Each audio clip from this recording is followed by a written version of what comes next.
You ask Tiger to solve. This deals with linear equations with one unknown. The final result is x equals 3. Let's solve it step by step. Group all constants on the right side of the equation. Add 12 to both sides. Simplify the arithmetic.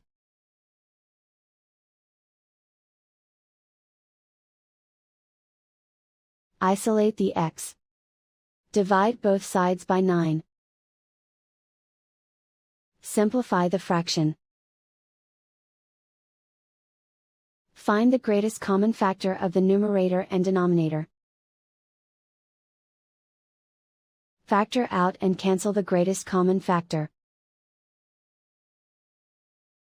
And so the final result is x equals 3.